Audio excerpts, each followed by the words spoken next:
Hello, this is Quang with the Patriot Network. Today we're going to stay away from politics. I'm having my friend Ron Younger with me, and we're actually going to talk about competitive shooting. We're talking about guns today.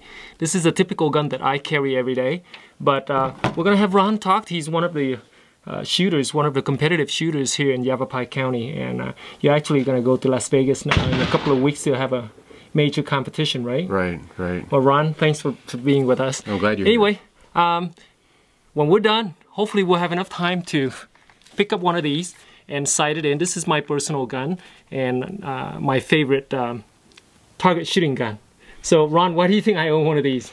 Well, you own one of these because you can own one of these, but these are also a lot of fun to shoot. The AR-15 is a great target rifle. It's used in a lot of competition events all over the place.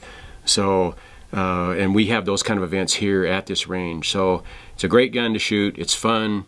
And yeah, I would encourage everybody to, if you're into rifle shooting, competitive rifle shooting, you want to own one of these. Well, let's talk a little bit about the type of guns that are in use. This is a standard 1911 government model. This is the one that Quang carries in a 9mm. It's also available in 40 and 45 caliber bullets as well. This is a competitive pistol. This is the one that I shoot. Very similar in design. The internals of the gun, believe it or not, are essentially the same. But the modifications done to this gun are to make it faster, quicker, and more reliable, and more accurate in competition. Now, some of the specifics of what's been done to this gun is, and I'll start down at the bottom, you'll see a very large mag well, which makes magazine changes very, very quick and much, much easier compared to our standard 1911 mag well.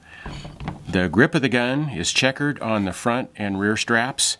That doesn't always happen on a standard 1911 gun, and that's for having a much more secure grip for competition. The trigger is much lighter.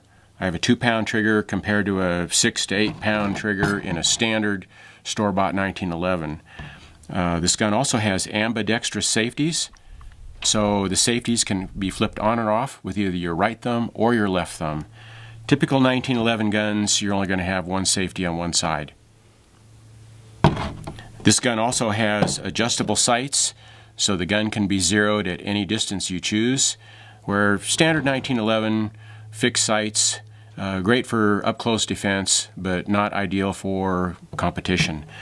Also, the beaver tail. You'll notice this beaver tail is much more rounded and much higher on the gun, and it makes it much easier and faster to grab my gun out of a holster with less chance of pinching your hand than with the standard older style 1911 beaver tail.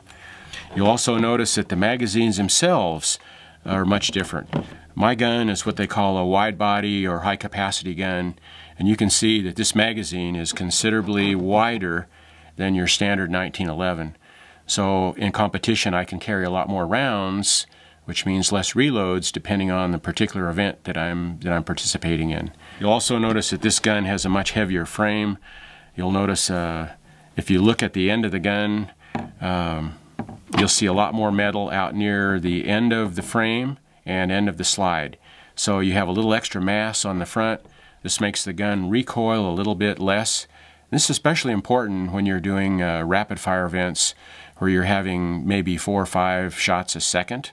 The gun is much quicker and faster on target, back on target, than our standard 1911 style pistol. Now, in this segment we'll talk a little bit about the holster and the gear. You'll notice that the competition holster is lower compared to the belt and farther away from the body. And this makes it much faster and quicker to grab the gun and make a fast draw and get on target. These are our typical magazine pouches. They're angled so I can make faster magazine changes. You'll notice that they're turned to be more in line with how you would naturally grab a magazine out of a pouch. The belts are typically Velcro, which makes them much easier, faster to get on and off, and that's just more of a convenience thing than anything else. Holsters are made out of Kydex.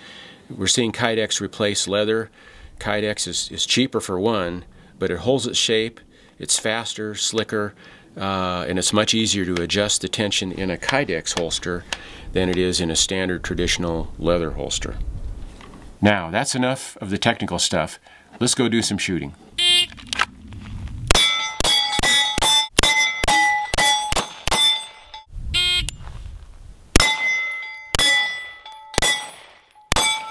Very good.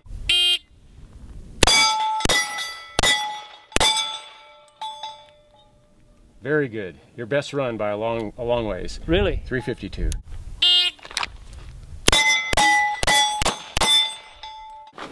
Well, I hope you guys had a great time watching us, and Ron, thank you so much for the education and the lessons and so on. So Thanks for coming out. This was a lot of fun for me too. Right.